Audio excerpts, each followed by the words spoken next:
first start by kind of introducing our panel here. If you guys want to go down the, just skip over. Please, ladies first. I'll start over here on the left. Hi, everyone. Thank you for coming. And thank you for letting me wear lipstick for the first time in 6 months. Sorry, I just had to do it. Okay.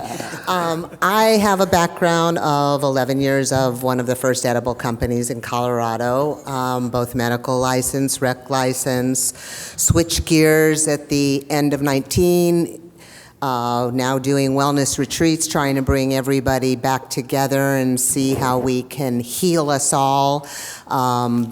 Also have a wellness company since 2012 called Nature's Essential Wellness. We started as general wellness products and incorporated into hemp as hemp became a market. And so I want to be here today to try and help you be a better company. Nice. Awesome.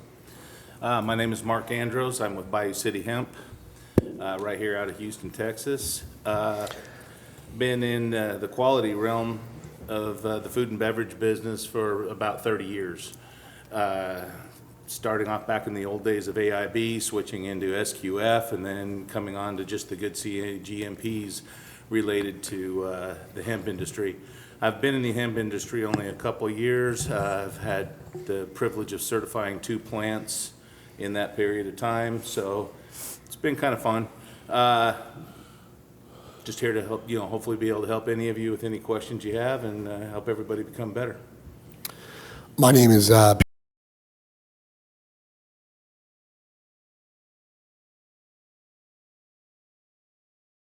tracking system. In 2013, we won the state contract to launch the cannabis environment for Washington. It's called BioTrack THC. Today it runs 3,100 cannabis operations in 31 states and 15 countries. We'll track about $8.5 billion of cannabis transactions this year alone. Today, I am the chief rainmaker at Red Vault Extraction, which sits on 700 acres of hemp in Murray, Kentucky. We have a cold ethanol extractor there that is ISO GMP certified EU compliant, which produces 9,000 kilos of CBD isolate per month. And we distribute that into mainly Europe, the UK, and here in the United States. I'm going to start with a joke. My name is Eduardo Marco Vinicio Villatoro Rodas. So you can call me Vini, a lot easier. I'm an engineer by background. I have an MBA, Master in Science in Operations Research, several postgraduates, and I just like to learn. I came into hemp like 4 or 5 years ago, thinking it was good for the system and endocannabinoid. And then I realized that the systems and the equipment that were sold here in the US were really small, and they lack professionalism, and they had no idea what cGMP or GMP was that back then when it comes to extraction. I represent Global Hemp Solutions. I'm the CEO. We manufacture equipment for extraction, dryers, separators, shredders, everything that comes to hemp, and we represent the biggest and the most important chromatography system in the world. And I am the president of Global Fiber Solutions. We represent the biggest and the best fiber processing facility in the world that can process 20,000 pounds per hour. Thanks, and I'm guys. here to learn from this awesome panel. Thanks, guys. And I'm Colby Watkins. I run the CBD and Cannabis Professional Business Network. It's the largest group on LinkedIn for CBD and cannabis, also Chief Operating Officer of Where's Hemp, which is a sales and marketing engine for anywhere from an ancillary service in the CBD and hemp world to a lab to a farm. We also run a distro as well. Cool. All right, I'm going to kick things off, guys. First question. From a consumer standpoint, why is it important to look for a cGMP certification on a product before purchasing? I would take Go for it. Okay. Ladies first. My response with that is one of the most important issues I think that the hemp side of the industry needs to recognize is that side of the industry started based on no rules. They really opened the floodgates to anyone, anywhere, any place, any country around the world. And without having guidelines, unfortunately, you have people that just want to make a fast dollar. They want to put it out in the marketplace however they can. You see products on Amazon, you see products on Groupon. they can't be responsible products. I've been in it 13 years, and I know how hard it is to learn how to make these products. I hear a lot of horror stories, and I think it's very, very, very important to look for guidelines that you're given by either your state, your local municipalities, the federal government, whatever that they put out. But the hemp world needs to start embracing the certifications that they will be allowed to have, because it's the only thing that will set you apart from the pack. And if you want consumers to take in your product, it really becomes important that you go through the steps to make sure your CMGP or any certification USDA gives out, because the importance of it is it sets you apart from the pack. Are you third-party testing?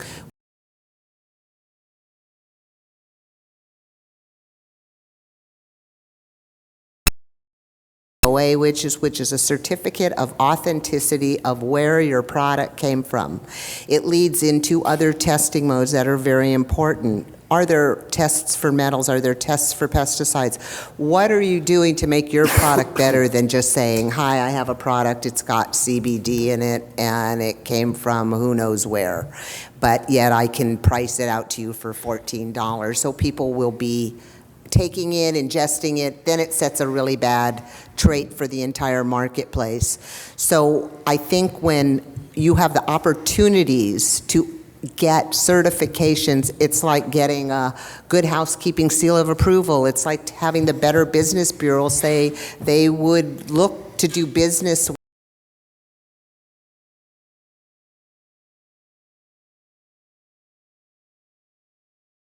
that when you're buying a product from a vendor, you have gotten yourself loaded with enough information to ask the right questions of what makes that product a better product than I just made it in my bathtub. And I'll elaborate with other questions, but if anyone wants. You know, I'll add to that a little bit. If you're looking from a consumer standpoint, a lot of times a consumer is not going to recognize even what cGMP is, right?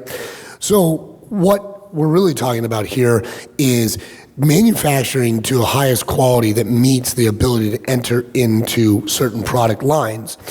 And in order to get into big box retail, like a Target or a Walmart, you're going to have to go through certain steps that will enable you to qualify for new dietary ingredient designations or generally recognized as safe designations. And oftentimes, those designations are going to be your only access into those big box retailers. So if I'm a raw manufacturing provider and I'm providing CBD isolate like we do, we must have those product designations, manufacturing designations to be considered for those products that are going to go into those big boxes. I manufacture 9,000 kilos a month of isolate.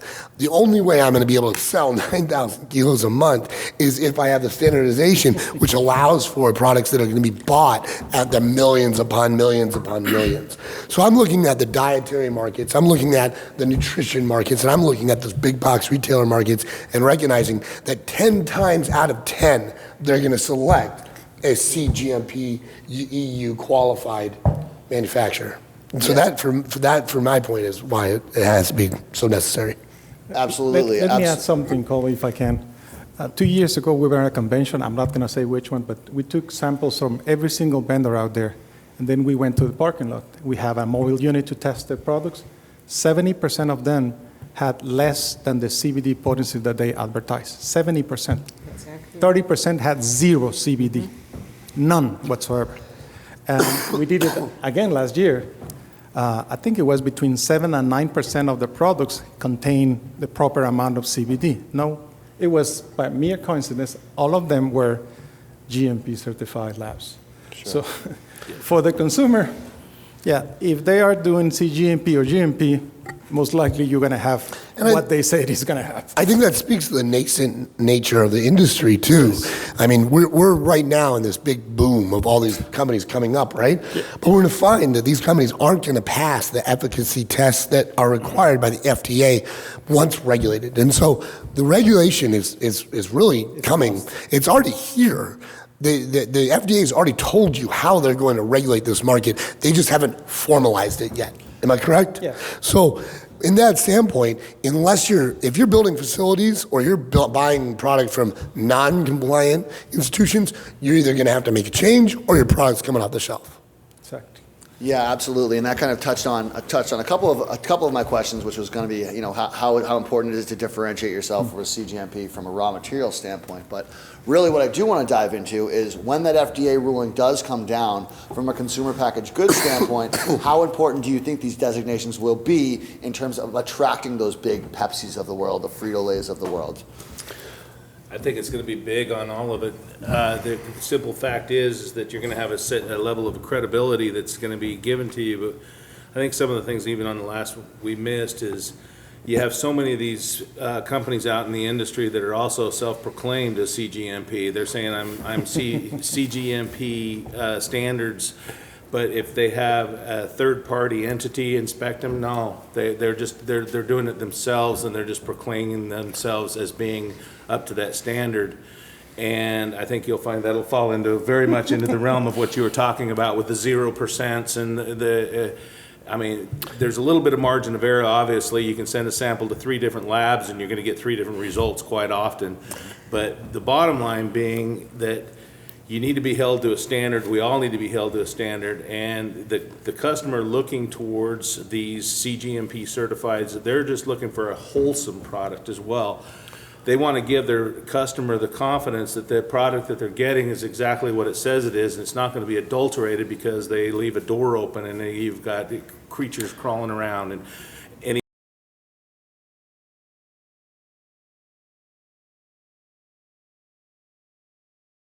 fudging on your dang results. But bottom line is we need to be held to a standard. They should be looking for a company that will hold themselves to a standard, but I would also say it's very important that that standard they're being held to is measured by another entity. If I could add to that, up until last year, I represented a Fortune 500 law firm, and we represented 17 of the Fortune 50. As the director of that cannabis practice, that law firm, I traveled to 19 countries and 68 cities in 2019. And that standardization, which you're talking about, Mark, needs to exist through the entirety of the life cycle of the plant. So if you look at Coca-Cola and you look at what makes a Coca-Cola differentiated and successful, it's because of the fact that I can open a Coca-Cola here, London, or Japan. And despite linguistical differences, I'm gonna have the exact same consistent consumer experience. Now, that creates brand premium, that creates brand loyalty. If I'm gonna create a brand that's gonna be successful, I need to have input control. And so input control is only achieved by controlling, even going back into your water, your standardization of how your inputs dictate how the climate of that plant is grown. So we all know that a hemp plant or an industrialized hemp plant will grow a different cannabinoid profile at sea level than it will at 1,800 meters, right? Same genetic, same clone even, if you will. And for companies like what you just mentioned, like a Pepsi, to enter into this market, they go back to the input controls. They go back to the land, and they standardize all the way through. So Pfizer is not really, they're looking at this point and looking at footprint. Opposed to building those facilities, they're looking at the race right now before the U.S. passes legalization of banking and allows for Pfizer to get back in this. It's all about footprint. Sure. So how much cGMP standardization life cycle of the plant from seed or clone through your inputs all the way through your consumer packaged good life cycle do you have standardized? And that is what they're looking for at that point. Absolutely. Yes, a couple of things that I can mention is the labs, the COAs. I hope no one is here representing any labs, but I call them the horse of this industry because you just pay them more and your COA potency goes up and up and up. So they are the horse of this industry. That's the first thing. And Well, I kind of have to add to that. Not all of them. This is a good panel. More in this industry than a lot of things out there. Let me finish, please. Oh, surely. And that's what I think, even though this industry is against government, against anything like that, but we need it because otherwise no one is going to be able to set the standards. So we partner with Kaicha Labs. I don't care about them, but they are DEA registered, so they cannot fake any COAs. Otherwise, they're going to be in trouble. So we need that regulation, whether we like it or not. talking about language barrier, I was talking to Colby early in the morning when I was in China dealing with some Chinese engineers, and it was hard to explain it. I don't speak Chinese, they don't speak English, they speak Chinglish, so it was hard. So what I did is I took the board.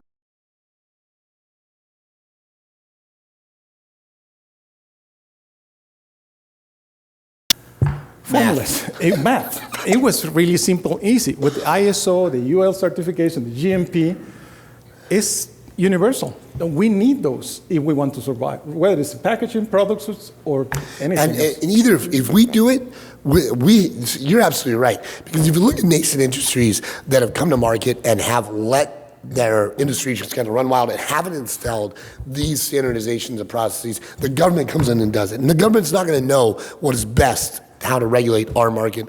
The FDA is going to regulate anything you put on your skin, put in your body, or give to your pet. That's granted.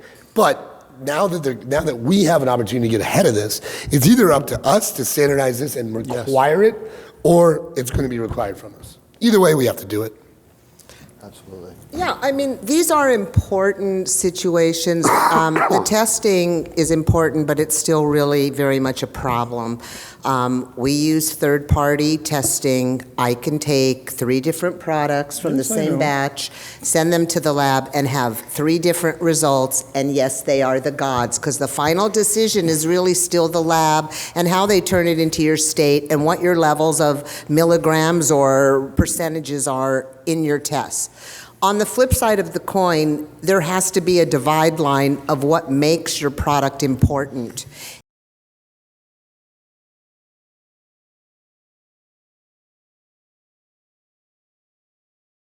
With that happening, we have to say what's the line, and it isn't different than a Fortune 500 company saying, I have an opening for a sales position, but I'm not interviewing anybody that doesn't have a college degree. Now, that doesn't make you a salesperson, but it makes it a guideline of why we weed out and why we call certain situations. Again, with having been in the cannabis legal side of it for a long period of time, I can see the divide of why it's important to have regulations, because you're going into a room with 500 products and you could look at every single label and they're different. So what starts to make your product a better product than the next guy out there? And I'm a super scrubber. If I don't know your farm, where your stuff comes from, who sells it, how was it grown, what did you do with your product, are you indoor, are you outdoor? Something has to certify this so that I can go to the consumer and say, this is why I'm different in a world right now that is not regulated. They've issued 9 options for regulation, and I right now have 8 of them as an example. So you're always striving for whatever these guidelines are going to be, because anybody can make a product in their toilet right now, and if they've worded it correctly, no one's third-partying them in any respect, but you like a price point, so you buy it. And Amazon is so guilty because they want to list all these products instead of saying, we'll only let you list products that we know are tested, products that we know have been made in a GMP, cleanliness, all these things that are important, but we don't even want to check our food chain. And we have an opportunity now to really clean up the whole situation. And if you're new and bringing in a product, it's really important for you to step on these options that you'll get as certifications. No one gives a shit for some reason, just excuse my language, about where your hemp is coming from. And no one's really requiring a full chain of custody. Whenever I sell isolate, I provide a full chain of custody from who grew that hemp, where the biomass was tested at, when it went through. And I utilize, which I think is a big point here that a lot of hemp extractors don't use, a software system called Backbone. Backbone IQ allows for me to give a full dashboard of all of my standardized SOPs that my employees follow to a T. And we can audit the performance of our extractor. We can audit the performance of various strains. We can audit our yields. We're leaving behind in our mother liquor. It's only these systems that are put in place that will allow for us to institutionalize. When I'm going to feed Nestle 9,000 to 18,000 kilos of isolate per month, They're not going to accept any other extractor that doesn't show exactly where that seed or clone came from, exactly how it was harvested, when it was baled, when it was cured, when it went through my extractor, and how it came out the other end. It's just, that's not going to exact. Let them run wild. As soon as the FDA comes in, then only the ones do. But unless you're employing these systems, you're just not going to survive, so. But remember, it's not only systems. The 5 Ps: people, procedures, paperwork, premises, and products. So it's not only that. It's a lot. Yes. So when people ask about, you were saying something very important is, yeah, I am a cGMP.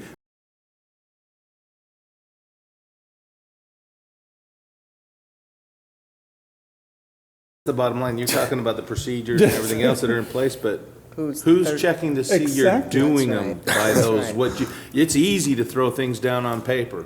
It's so easy to build a program. One guy can sit in an office and build an entire cGMP program.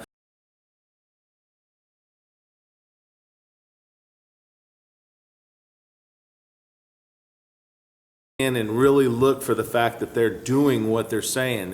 That's why you put it down in a software program. That's why Backbone exists. Yeah, It's but because they the reality require is it to do it important. at The every issue is single this, step. you have a title, you have a diploma degree, and you're never going to be revoked on that title. But the GMP certification, once you do the year audits, your cGMP can be revoked, and that's what is really matter. And that's why we need regulations. Well, that's why you need transparency in the process. You know, where you Yes. can just push one point, produce a report, and guarantee that all your your processes have been followed. There's no perfect answer to the situation. You have to strive as a company to how do I become better? Because it isn't a big deal to make a product. I'm sorry, nothing personal, but a monkey can, in the market, the way it's set up, could really design a product because we don't hold people's accountable. Again, with being on the other side of the industry where we've had testing and all these rules, if you don't think there's bad players in that, then you're kind of missing some of the boat also. People will bring in a really hot sample because they know it's hot. The lab goes along with it, and again, then you have things that do start to trail off. The guy just sent you unbelievable biomass samples, showed you pictures, ran his hands through it, it's really green, sends you brown, it's got seeds in it, and then tells you it was from indoors. So you have to know what your expectations are. There's a lot of players out there, and if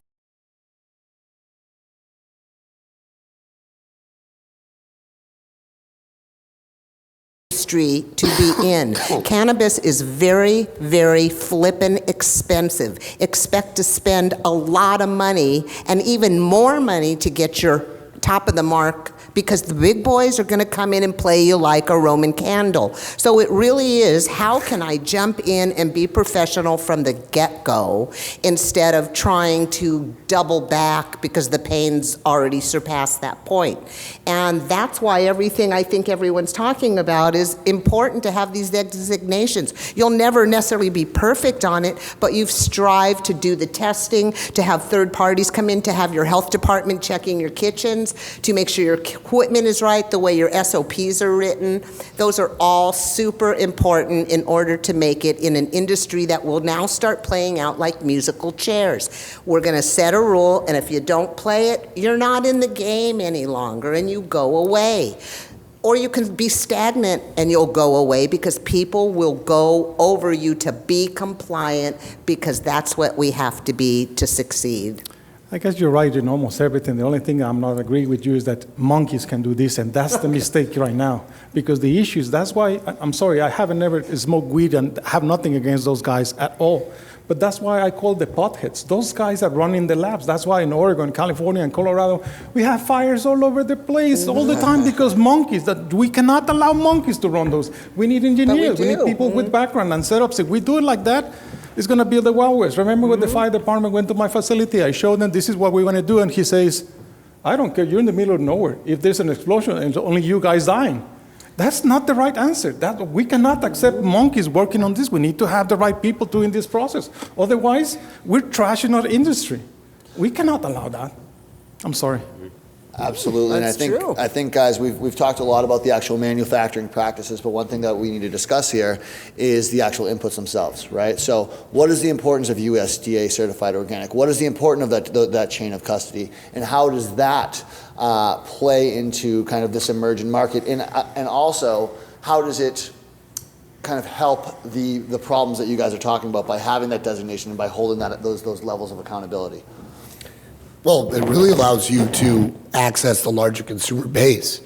As I mentioned before, with the designations of the FDA, you're really, by demonstrating a USDA input, you're saying that I have controls over my input.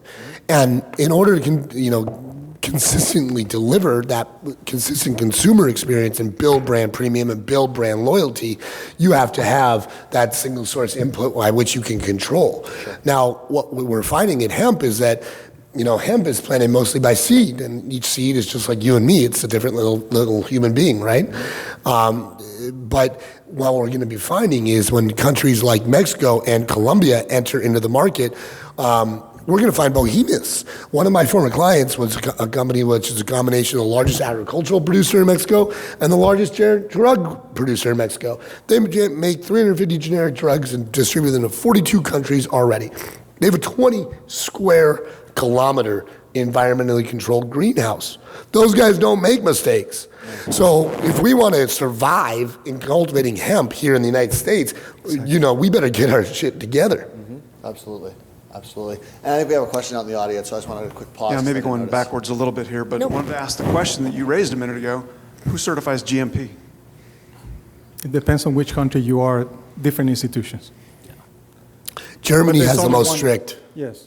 Germany, if you want to go the most strict, highest level, it's a German EU CMP. That's another thing that he says. So no, he mentioned that he's a AU GMP.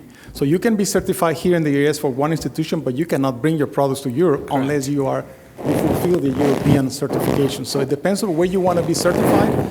I have clients in Uruguay that they have the certification from UA because that's what they did. It depends on your market. For me, traveling to all those countries last year, I was able to establish distribution facilities from South Africa to London to Switzerland to Germany.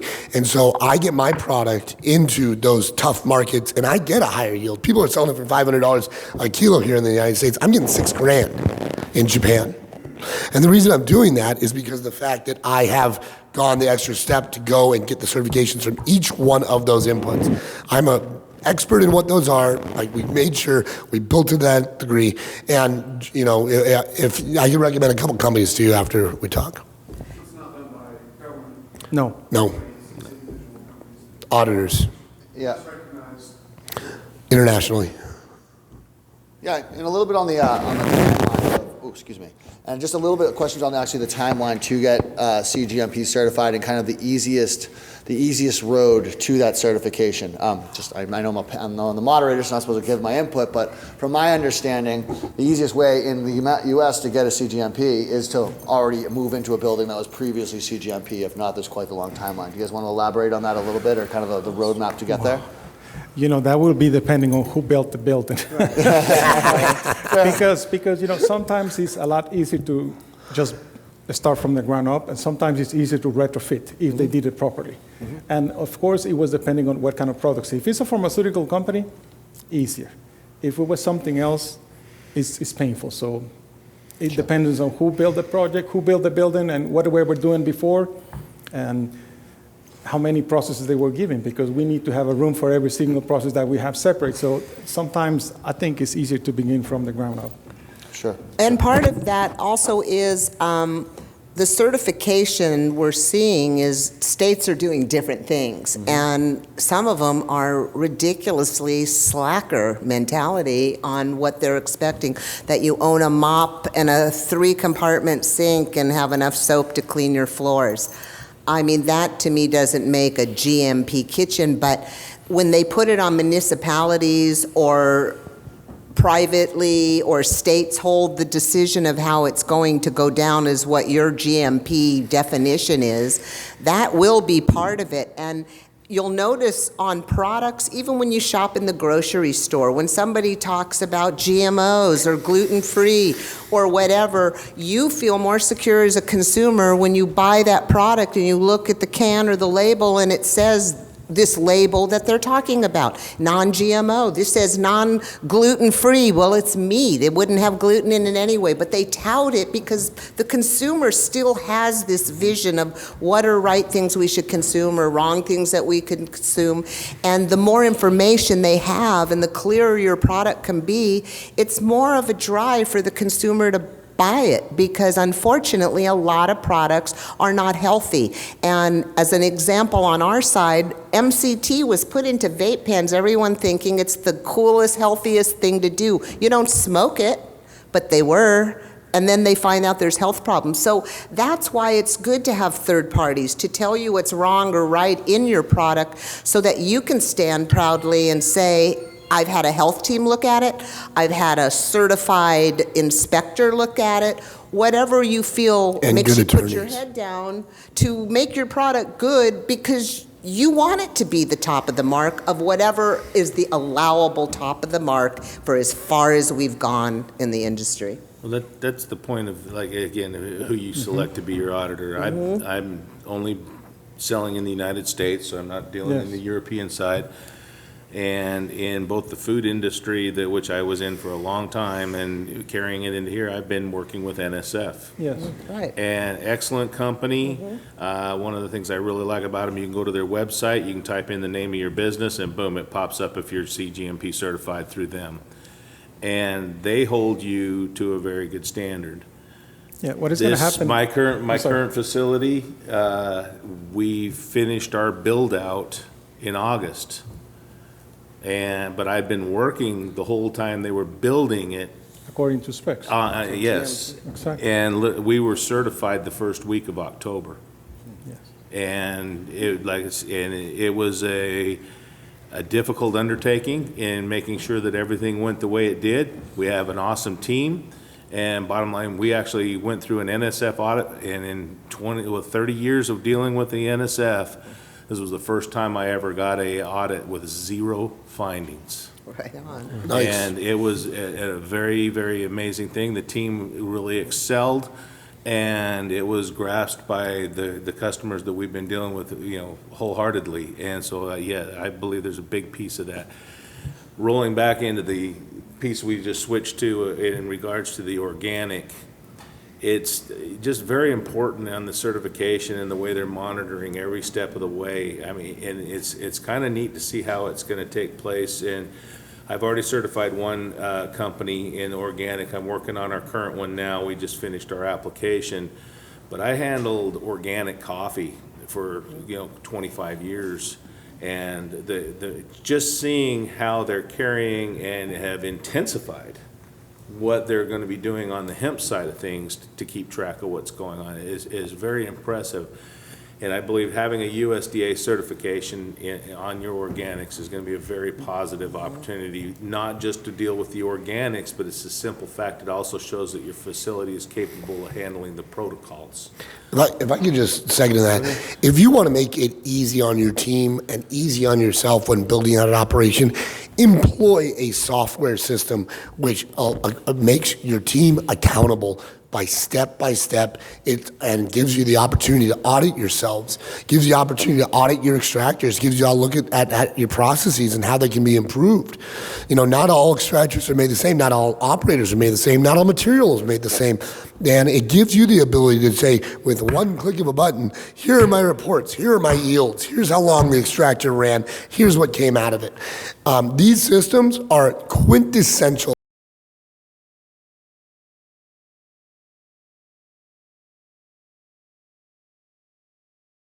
Oh, The sorry. equipment needs to have those logs.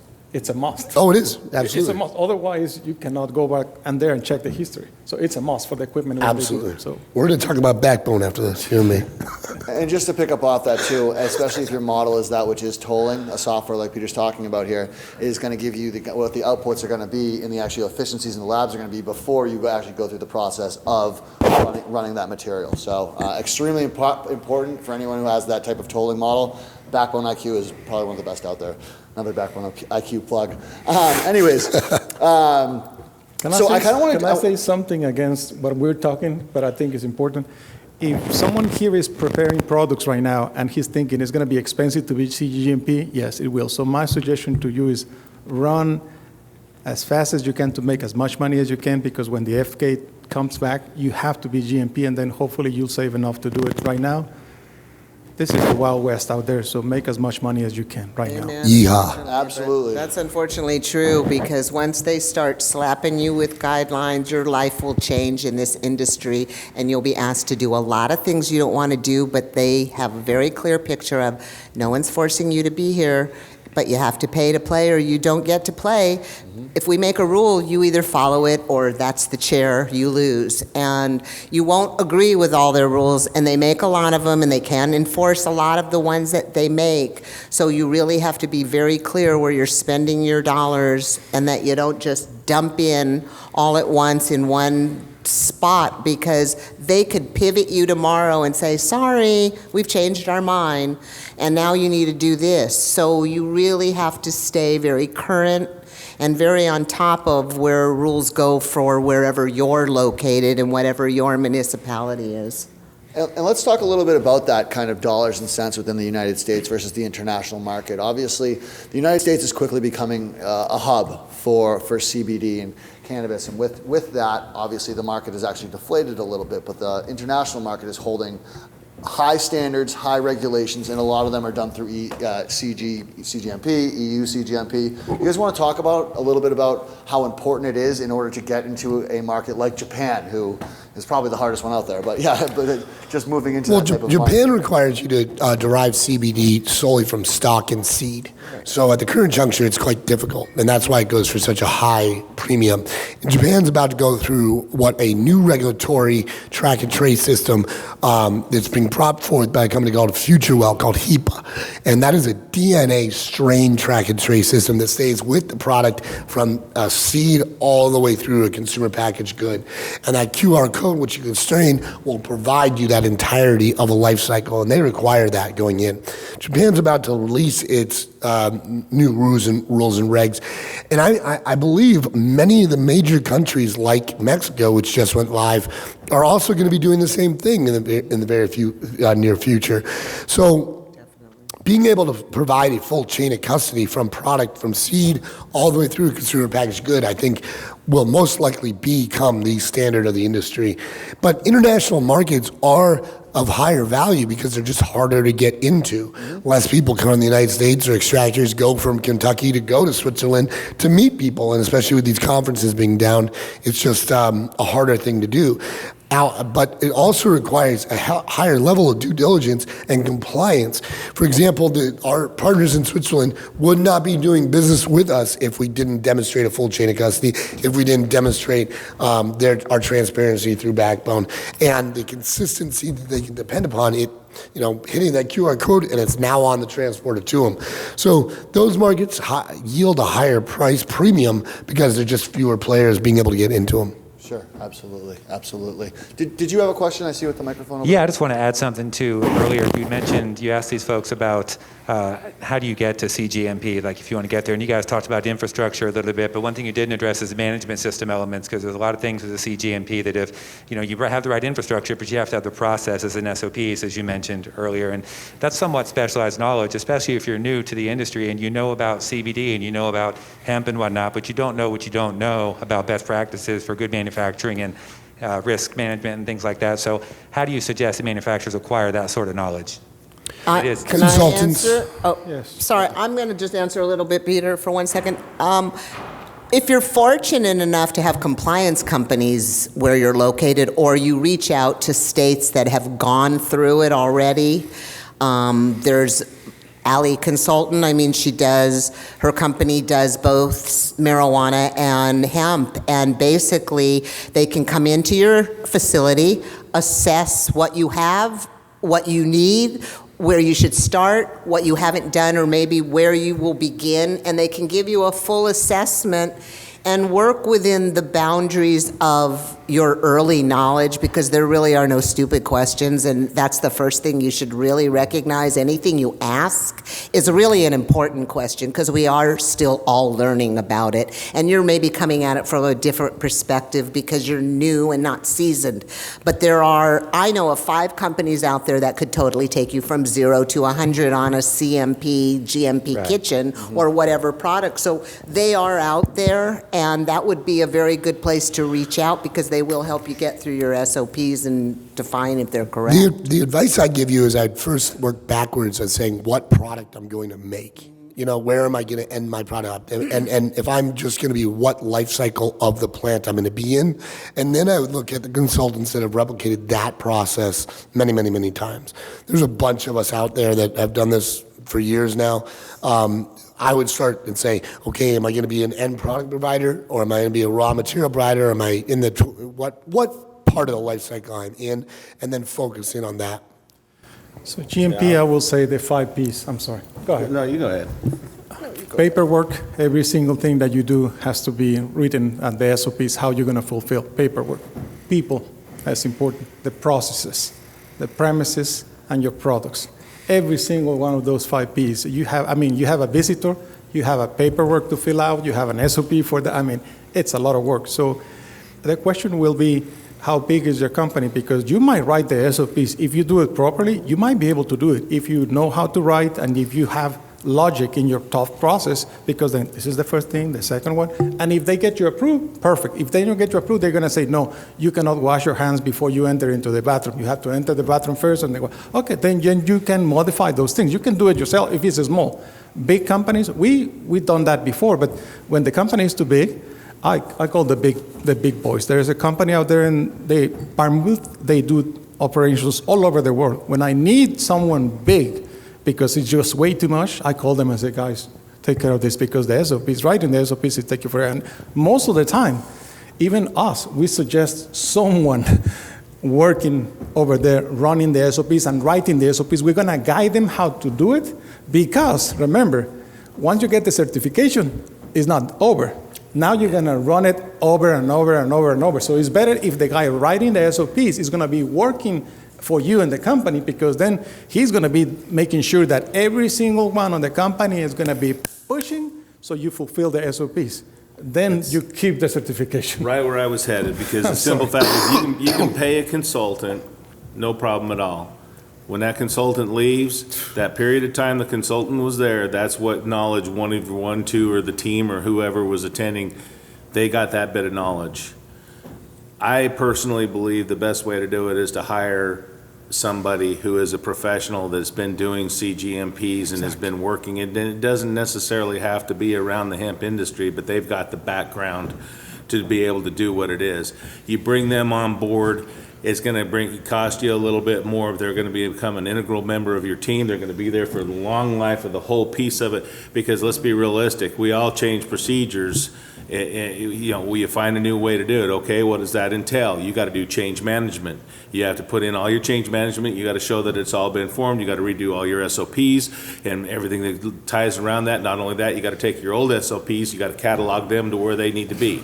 There's so many things that are going to be constantly ongoing, especially in a startup, and it's just going to keep on going. And to bring in a consultant, you're going to keep bringing that consultant back, and you're not ever going to have that true asset of having an employee there that's dedicated, that is fully a part of your team. And I think that's a really important piece. I'd like to add to that, because that is true in this respect.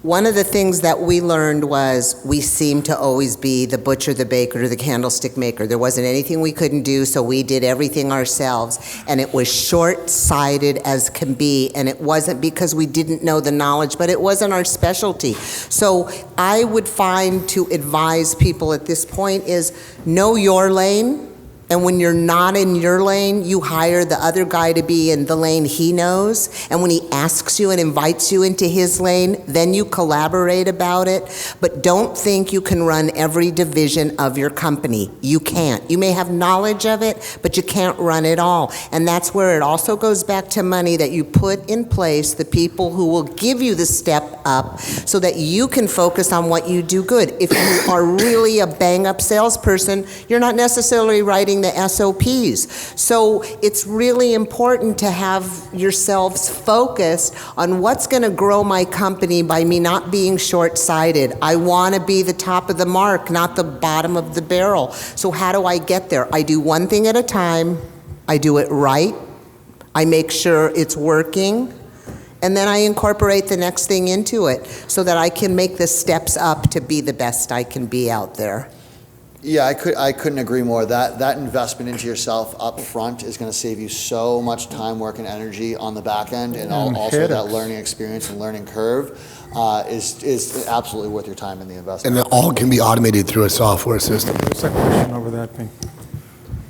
White label customer is interested in buying from someone who's supplier who says they're GMP Walmart, certified. H-E-B, Walgreens, you name it. Those big guys, if you're not cGMP, forget about it. You're not coming even We've got small startup companies right here in Houston, just small guys that they won't touch us without having cGMP. Okay, so a customer, white label potential customer comes in and says, I want to see evidence of your GMP. What should they expect to see? Cert. Well, they'd have certifications. But you know, one of the things that's really important that you need to also understand, and I don't think many people understand this, I want to white label a product. So I go to Joe's lab and he does gummies and he tells me I can white label them. But what I'd like you to do, Joe, is I don't want you to put it in your packages. I want you to send it in bulk to my facility and my team will package and label them because that's what they do. Well, you kind of just broke your GMP seal, because what happens between it leaving that facility and going to that kitchen to be packaged and it's being driven in that Volkswagen in a Ziploc bag? That's where the industry started. That's the whole point. If you hire a guy to GMP you as a white label, then you're having his facility make it for you. You're sending your label up there and your bottle for him to do it in his GMP. You can't say you're GMP certified if you took it out and broke the chain. Does that make sense? So it is really important. You don't know for sure everyone's GMP unless you're tracking, well, you got white labeled, but I want to see the paperwork from the lab and everybody you're white labeling from, because anybody can stamp something on a product. It is your business as a consumer to decide how real it is. If you go into a facility, like I won't send mine out, I'll send my score sheet that you can look at. But if you come into my facility and you want to sit down and look at my audit, you can completely have every page of it. You can go through it, you can find everything that the auditor had to say. And that is what I would recommend you do, is you want to look at the physical evidence and don't just take a score sheet. Understand, nobody wants to send their audit out, and like I said, I will not send mine out of the building, but if you want to come in my building and look at my audit, you're more than welcome anytime. That's number one for me. Honest people are not afraid to do that, show their documents. Not at all. Crooks, it was, oh, no, I will not show you that. When hemp Because what first means is started they don't have selling, it. yeah. Amen. And when hemp first started selling, and you would say, well, I want a COA on it, and they go, just sell it, you can sell it, we've got this stuff, just sell it. It's like, no, we can't just sell it. So it's been a pull. Now I'm seeing farmers be more aware of what has to be included in their products. But you're going to send out samples, you're going to be aggravated, you're going to send them again, it's not going to be the same thing. Get used to it. It's not easy. And the more certification and third-party validations and anything that they can give you that satisfies that need, that will help your company move forward. And they're not inexpensive things to do to be at the top of the mark of this industry. Yeah, one more thing, just from the USDA certified organic standpoint. If you ever want to check anybody out, there is the USDA certified organic integrity website. They'll have all their products listed that they're able to sell, all the things that are certified within that, and every ingredient in there that is certified underneath that body. With that being said, guys, we're a little bit over time. Just one Anyone last want to thing. add something? Perfect. Go for it. Yeah, is it expensive to become cGMP? Yes, but is it worth it? A lot. Yes. I mean, the same product here, non-GMP, it costs X. The same product, GMP, might cost 3 times. Yes. You take that one, the same product, and you make it European GMP, Right, EU. 7X. Is it worth it? Yes. A lot. Right, if that's your market, it is totally Yes. worth it. Right. Go to Japan, buy a $12,000 So I'll kilo. wish you all success in your endeavors. Thanks for joining, guys. Appreciate it.